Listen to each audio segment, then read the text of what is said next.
Ақбота Батырбекқызы Бейбітбек, 8 шілде 1994 жыл, Отырар ауданы, Оңтүстік Қазақстан облысы, қазақстандық поэзия ақыны, Қазақстан жазушылар одағының мүшесі. Көңіл күй сандығы, жыр жинағының авторы. Ақбота Керімбекова алғаш рет өзінің Альфонс күйлері туралы айтып берді. Әнші 2 рет тұрмысқа шыққан. Бірінші рекет күйі оны қатты жақсы көрген екен. Алайда әншінің өзі оған деген лаулаған сезімінің болмағанын айтады.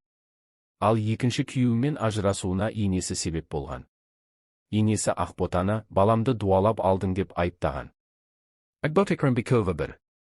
Бұл туралы 31-ші арнаның ұят емес бағдарламасында айтылды. Ақбота Керімбекова балалық шағының бақытсыз күндерге толы болғанын жасырмады. Әкесі ішімдік ішіп, анасына қол көтерген екен. Олар Ақботаның 11-12 жасында ажырасып кеткен. Әнші ата-анасының ажырасқанына тек қана қуанатынын айтады. Бірінші күйеуіңмен саған қол көтерген үшін ажырастың ба? Жоқ. Алла көріп тұр, жолдасым маған қол көтеріп, ұрып соққан емес. Бірінші күйеуім 93-94 жылдардағы былғары күлте киіп жүретін рекеттердің бірі болды. Таза жолмен жүрмесе де, мұндай істерден бас тартамын деп уәде бергенді. Бірақ қоймады. Қазір қайда жүргенін де білмеймін. Еркекті сыйлау керек деген қазақы тәрбиемнің арқасында оған көп нәрсені кешірдім. Басқаларды ұрған шығар, бірақ маған саусағының ұшында тигізген емес. Менде лаулаған сезім болмаса да күйеуім мені қатты жақсы көрді. Ақшамыз болмағандықтан той жасамадық. Дәстүрге сай еш нәрсе болмады. Екеуіміз де қарапайым отбасынан шыққан. Менің әке-шешем мәселе ақшада емес, бір-бірлеріңді шын сүйсеңдер болды деген қағиданы ұстанды. Көп нәрсеге көз жұмып қарады. Әсіресе шешем көп нәрсені кешірді. Жолдасыңмен бірге өмір сүре алмайтыныңды қашан түсіндің? Күн сайын үйдегі әңгімеміз ұрыс төбелестің айналасында өрбіді. Шаршатып жіберді. Мен өнер адамы болғым келді. Кішкене күнімнен әнші болуды армандамасам да музыкаға жақын болып өстім. Іштей ән айтқым келіп тұратын. Жолдасым үйленгенге дейін маған бір ұл туып берсең болды. Ары қарай Қытай асып кетсең де бәрібір деп жүретін азамат еді. Кейін бәрінен қызғанатын болды. Сен рекеттің әйелі болдың. Өзіңнің басыңа қауіп төнген жағдайлар болды ма? Басыма қауіп төнген күндер болған емес. Еркектік қасиетінің арқасында ондайға жеткізбеді. Қатты жақсы көргендігі де шығар. Бір күні мен сыртқа шығып кетсем, сендерді өлтіріп кетеді деген әңгіме айта бастады. Сол кезде, ажалымыз келсе, бәрінде көреміз дейтімін. Отбасымызды қанша сақтап қаламыз десек те, бірге тұра алмадық. Ол өз жолын таңдады. Мен шыдап көніп жүре беретін әйелдердің қатарынан емеспін. Көзім жетсе болғаны, әп-сәтте шешім қабылдаймын.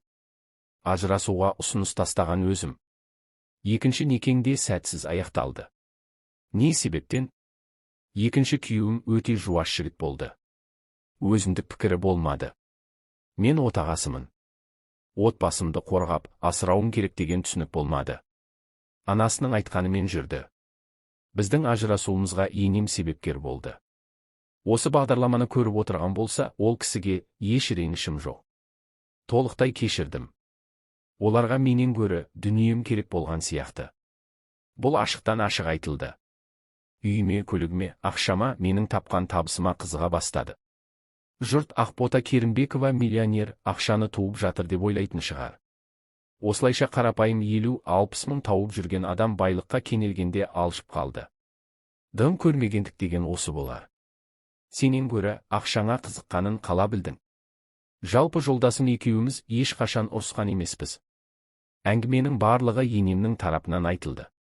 Ол кісінің баламды дуалап алдың деген сөзіне шыдамадым.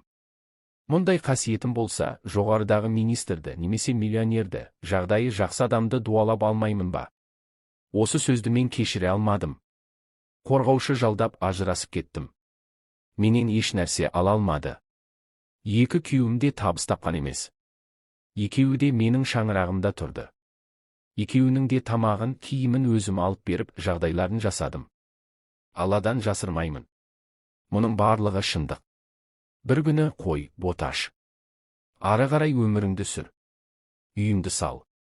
Ана 3 балаңды дүниеге алып келген екенсің, асырап бақ дедім. Бұл өмірде ешкім ешкімге міндетті емес. Оның үстіне мен өзге біреуден тиын сұрауға дағдыланбаған адаммын. Той-томалақ пен концерттен алданып, ұрынып жүрсем де, шүкір, табыс табамын. Қазір 3 балама анам екеуіміз қарайлап отырмыз.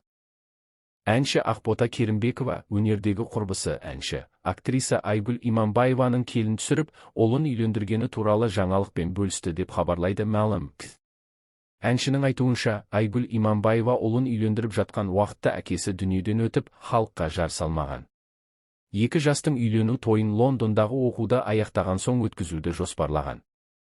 Айгүлегімді көптен көріп тұрғаным осы. Балалық шағымнан бірге өскен, ештеңеге айырбастамайтын жастық шағымыз бірге өткен құрбым құрлық асып білім алып, елге үлкен серпіліспен оралды. Жеке өміріндегі жаңалықтары да көп. Орамалың құтты болсын, ұлымыз Асекайды аяқтандырдың, немере сүйіп, әже атандың. Ұлың қазірде үлкен жобалармен жұмыс істеп жатыр. Ұзағынан сүйіндірсін. Біздің үйдегі кіндік баласы Ақан Айгүлегіме ұқсаған еңбекқор, ізденімпаз. Жандарым бәрі сәтті болсын деп жазды әнші. Өнер иелерінің аналары да құрбы екені белгілі болды. Жақында отбасында жақсы жаңалық болды. Ұлы үйленіп келін әкелді. Бірақ халыққа жариялаған жоқ. Өйткені Айгүлдің әкесі о дүниелік болған күнімен тұспа-тұс келді. Сондықтан әзірге халық білмейді. Оқуын аяқтап келгеннен кейін үлкен той жасауға ниетті.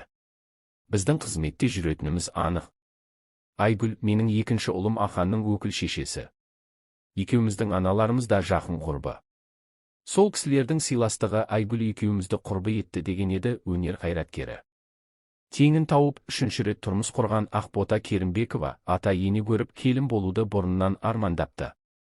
Алайда бұл арманына тек 3-ші некесінде қол жеткізген әнші алғашқыда елдің сөзінен қорыққанын жасырмайды.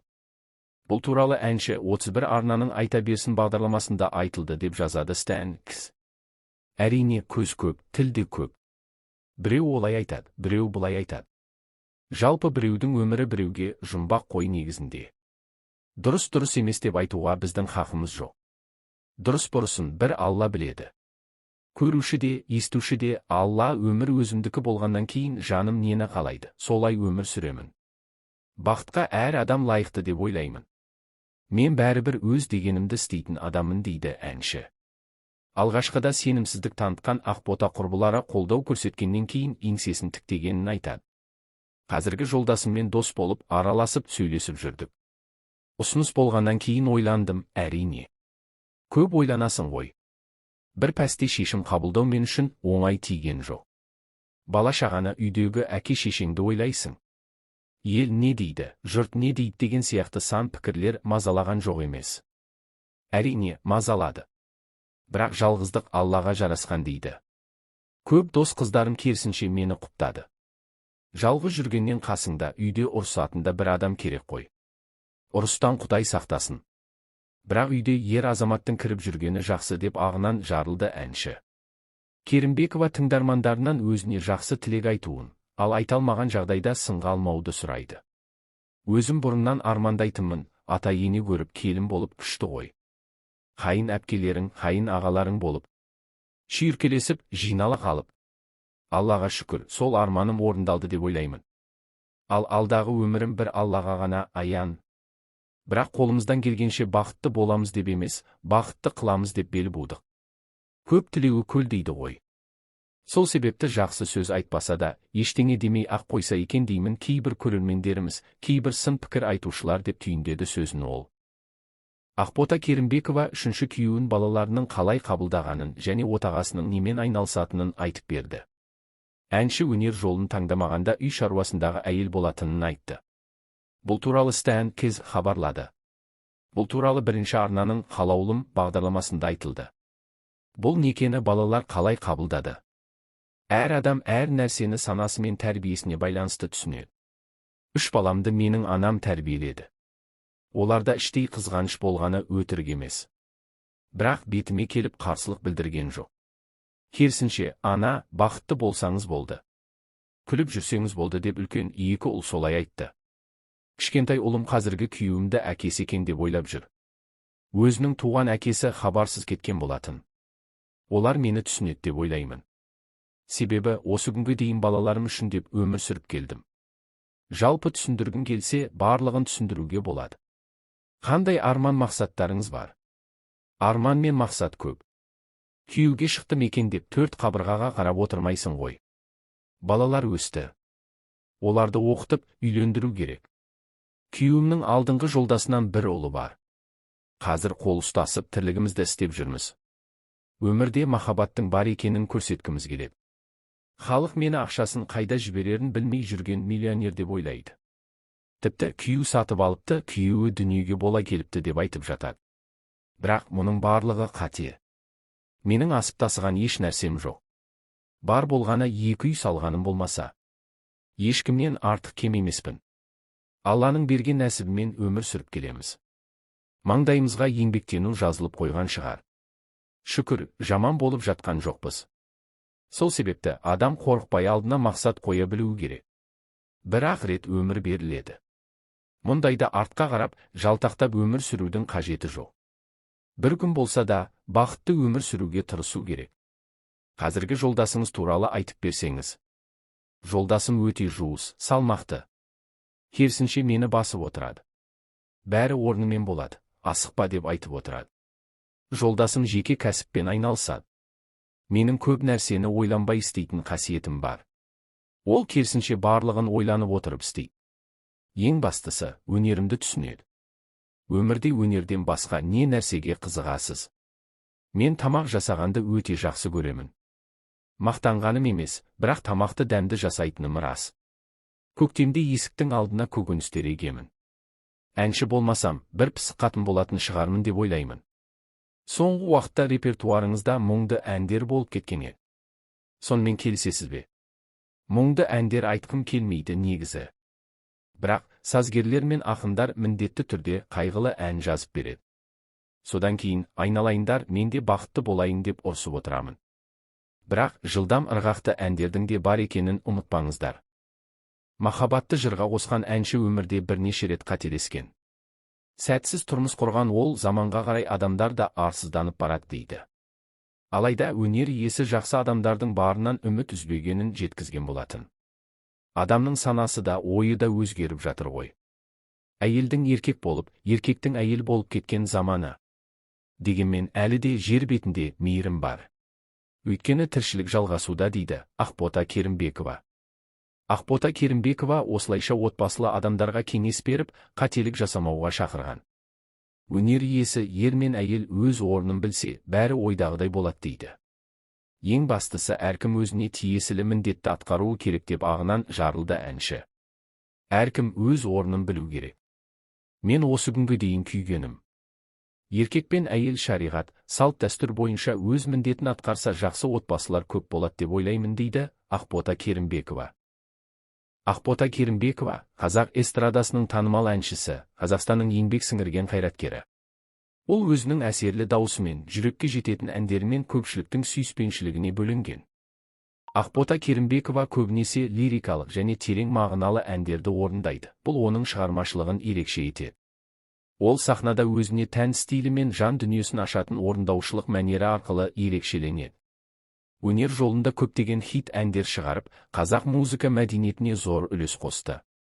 Сонымен қатар, оның әндері өмірлік мәні бар тақырыптарды қозғап, тыңдарманға ой салады.